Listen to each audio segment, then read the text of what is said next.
और भगवान कृष्ण की 16,108 पत्नी। यहां समझने की बात है। और भौमासुर बड़े बड़े घरों से, पैसे वालों से, धनवानों के घर से 18 साल की, 20 साल की, 22 साल की कन्याओं का हरण करता था, राजकुमारियों का हरण करके लाता था। और हरण करने के बाद में अपने कारागृह में डाल देता था। मन में विचार किया, जब मेरे सामने यहाँ पर 20,000 कन्याएं हो जाएंगी तो एक साथ हरण करूंगा। 16,100 कन्याएं उसके अंदर थी।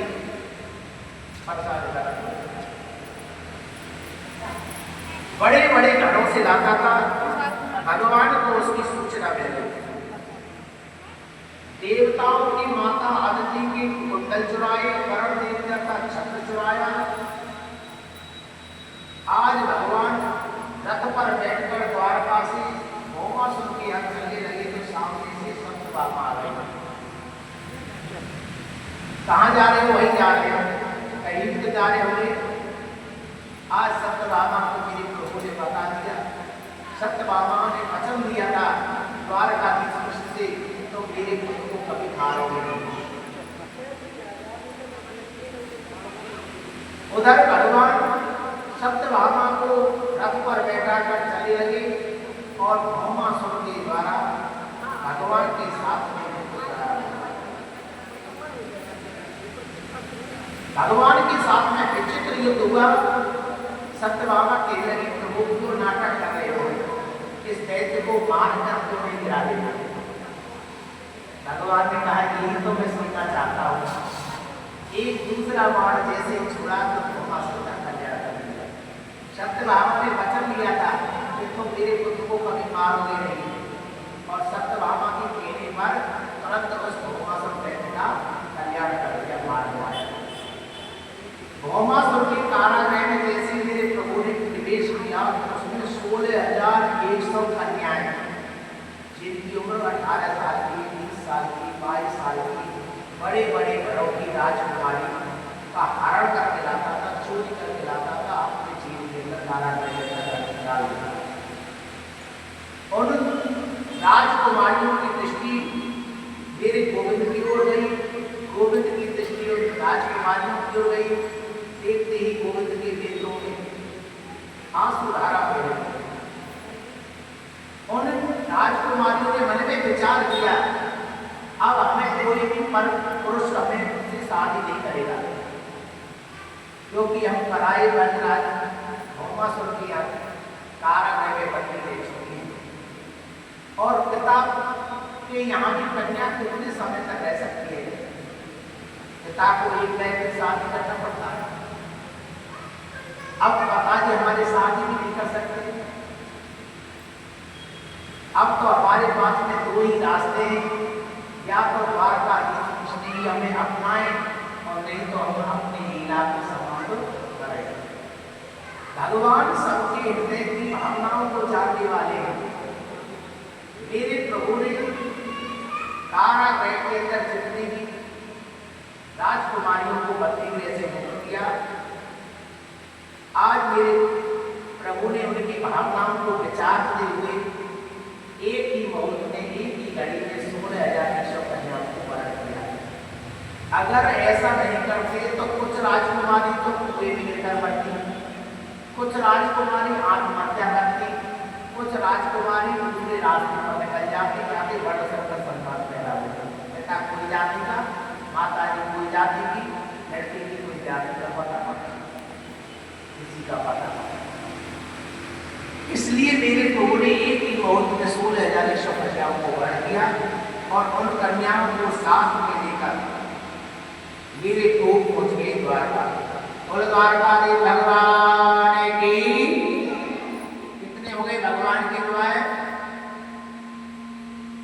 बताओ।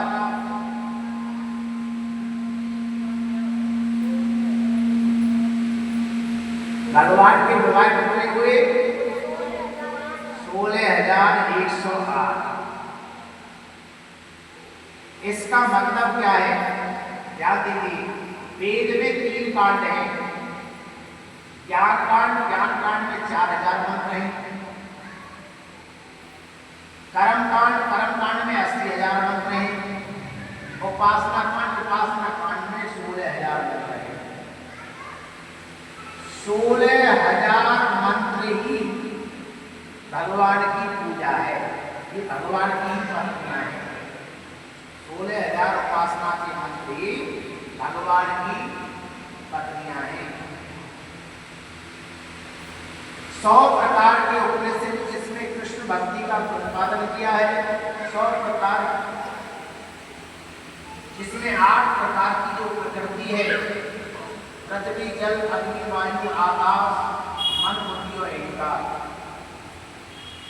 जीव और ईश्वर में अंतर क्या है? जो प्रकृति के बस में रहता है वो जीव है। एक दिन देव ऋषि नारद जी का मन हुआ कि संसार के लोग एक पत्नी रखते हैं, शादी होती है, एक पत्नी के साथ जीवन निर्वाह होता है। तो एक पत्नी के साथ में पूरे जीवन, कुछ 100 में से 5 स्त्रियां ऐसे होंगी जो पति पत्नी से कभी भी झगड़ा ना हुआ हो, कभी भी मनमुटाव ना हुआ हो, कभी भी तू में ना हुई हो, कभी भी वाद विवाद ना हुआ हो। 100 में से 5 और चिरमन के साथ कभी कभी कहीं ना कहीं झगड़ा हो ही जाता है। तो देखो तो सही, इन स्त्रियों के साथ में, पत्नियों के साथ में कैसे जीवन लीला कर रहे हैं, कैसे अपनी दिनचर्या को पत्नियों के साथ में रह रहे हैं। तो सबसे पहले एक को रुक्मणी के साथ रह रहे थे, वहां पर नारद का आगमन।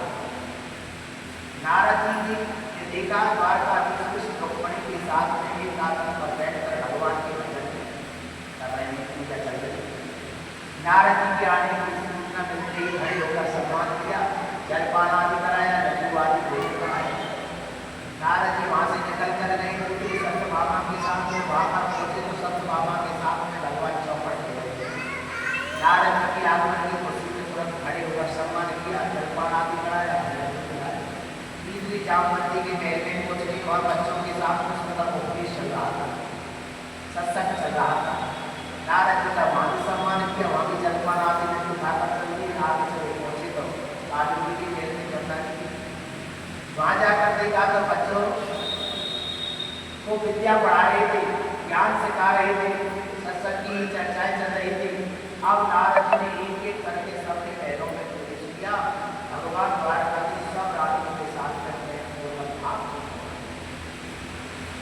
तो एक स्त्री को अपने जीवन में नहीं कर सकता, वहां 16,108 रानियों के साथ। तो ये कोई साधन नहीं है, तो साक्षात नारायण है।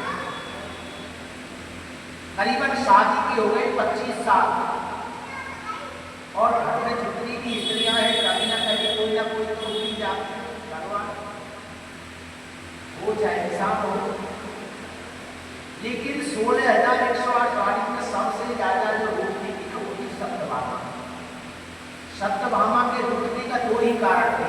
पहला कारण तो ये था वो बहुत सुंदर थी, कोई अपनी काया पर सुंदरता दिखाए, हैवान होता है किसी का बहुत सुंदर है, अपने आप में हमारा नाम इसका बहुत अच्छा है। और दूसरा थोड़ा हैवान था तो माई की से जो सत्ताली के पिताजी के पास जो मणि थी, स्मृतक मणि, उसको माई की से लेकर आई थी। तो बात पर टनका दिखा देती थी, फलानी चीज की माई की थी, एक ही चीज की माई की थी, भेड़ मेरे माई का, गाड़ी मेरी माई की, बीज मेरी माई का, कूलर मेरे माई का, पत्ता मेरी माई का, श्रृंगार का कोई सामान भगवत दिखा दे, सबकी माई के जाया। तो थोड़ा पति को नीचे दिखा देंगे, बात का हो गया। तो भगवान बड़ी पूजन कर करके बनाने के लिए पता है माता बहनों का स्वाद ज़्यादा तेज तक गुस्से में रह नहीं सकते। गुस्सा होती है, पति पत्नी का क्या झगड़ा, पति नहीं बोलता है तो पत्नी को बोल जाना चाहिए, पत्नी नहीं बोलती तो पति को बोल जाना चाहिए। सुबह अगर झगड़ा हो शाम को बन जाए तो झगड़े में झगड़ा नहीं बात विरोध होना चाहिए, मनमुटाव थोड़ा खटपट हो जाए तो बड़ी बात नहीं है, लेकिन अगर वो खटपट को तुम थोड़ा सा चार दीवारी से बाहर करोगे, गली वालों को पता चलेगा, गली वाले तुम्हारे मायके में खबर करेंगे, मायके वाले महिला मंडल खबर करते, तो ये तो बात ज़्यादा है। इसलिए चार दीवारी में पति पत्नी के रिश्ता तक कमरे तक अगर खटपट होती है तो ये बात नहीं माना जाता, हंसी विनोद थोड़ा थोड़ा होना चाहिए। इसलिए रुक्मिणी जी का जो वो भवन था वो कभी नहीं हुआ, मंत्री से लेकर दरबार से लेकर रुक्मिणी जी की बड़ी प्रशंसा करते थे, माता हो रुक्मिणी, इतना सुंदर स्वभाव माता, सबका आदर करती थी, सबसे प्रेम से वार्तालाप करती थी, सबको जलपान खाने पीने की इच्छा करती थी, माता हो रुक्मिणी जैसी। आज मेरे गोविंद ने मन में विचार किया, हमारी जितनी राधियां हैं वो हम सबसे प्रेम, सभी हमसे प्रेम करते हैं, बराबर प्रेम करती हैं, और कभी कभी कोई ना कोई रानी उठ भी जाती है, कभी कोई सुनते किसी बात पर, कभी कोई सुनते किसी बात पर, तो सत्यभामा की जावाई होती है, पर ये रुक्मिणी जी कभी भी नहीं होती। अगर रुक्मिणी जी उठती हैं तो उनका चेहरा कैसा लगता है, उनका मुख कैसा लगता है।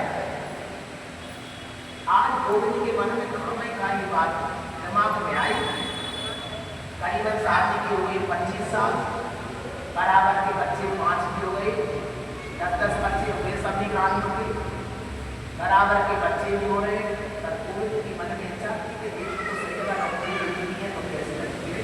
बाहर से आए, बाहर से आते ही कोई बड़ी के कमरे में पहुंचे, रुक्मिणी जी जल लेकर आए तो द्वारका जी जल लेकर, क्या बात है प्रभु, कोई बात नहीं, 10 मिनट बाद 20 मिनट बाद फिर बोला कुछ तो बात है, आप लोगों को सामने बैठे कभी ऐसे बैठते नहीं, कोई बात नहीं। आधा घंटे बाद पूछा क्या बात है, 1 घंटे बाद पूछा, द्वारका में कृष्ण कहने लगे रुक्मिणी एक बात हो तो मुझे बताओ, तेने तो गलती पे गलता कर दिया। रुक्मिणी ने हाथ जोड़कर द्वारका के सामने कहने लगे प्रभु अगर मैंने कोई गलती की है, मेरे से कोई अगर अपराध हो गया है तो मैं आपसे क्षमा मांगती हूँ, और तुम उस गलती को मुझे बताओगे तो आगे से मैं गलती नहीं करूँगी। कन्हैया कह लगे एक गलती हो तो मुझे बताओ, तेने इतनी गलती पर गलती कर रही। आज मेरे गोविंद ने रुक्मिणी को धमकाते हुए किस तरह से कह लगे, सबसे पहली गलती रुक्मिणी ने ये करी है, क्या कहा रुक्मिणी से प्रभु ने कि राजपुत्री सीता भूलोका कृष्ण कहते हैं रुक्मिणी सबसे पहले गलती की है कि तूने हमारे साथ में विवाह क्यों किया। कब पूछा जा रहा है, जब शादी के तकरीबन 25 साल हो गए, 5 साल बच्चे भी हो गए, बच्चे बराबर के भी हो गए, जब ये बात पूछी जा रही है, प्रभु ने रुक्मिणी के चेहरे की ओर देखा, तुम कहोगे विवाह बिल्कुल नहीं करते, इसलिए कर लिया कि तुम बड़े भारी वीर हो। कन्हैया जी के लगे काय के वीर, हमारा जैसा डर को राजो विभुसुयो सुखो समृद्धो शरणं गता बलवती पिता देशम उपासना, हमारा जैसा डरपोक धरती पर दूसरा कोई नहीं है। बड़े बड़े राजाओं की डर की वजह से इस धरती को छोड़कर समुद्र में वास कर रहे हैं। रुक्मिणी से कहने लगे, बड़े बड़े राजाओं को छोड़कर धरती पर वास कर रहे हैं, समुद्र में वास कर रहे हैं। रुक्मिणी ने कोई जवाब नहीं दिया। तुम कहोगे बिल्कुल विवाह नहीं करते, इसलिए कर दिया कि तुम देवकी नंदन हो, यशोदा नंदन हो, नंद नंदन हो। अरे हमारे माता का पता नहीं, पिता का पता नहीं, तुमने हमसे विवाह कर लिया। तुम कहोगे विवाह बिल्कुल नहीं करते, इसलिए कर लिया कि तुम बड़ी भारी सुंदर हो। काय की सुंदर? मेरा नाम माता जी ने रखा था कन्वा, और जात से कालिया ने नाक को ढका है, उस दिन से संसारी लोग हमसे काला काला कहते हैं।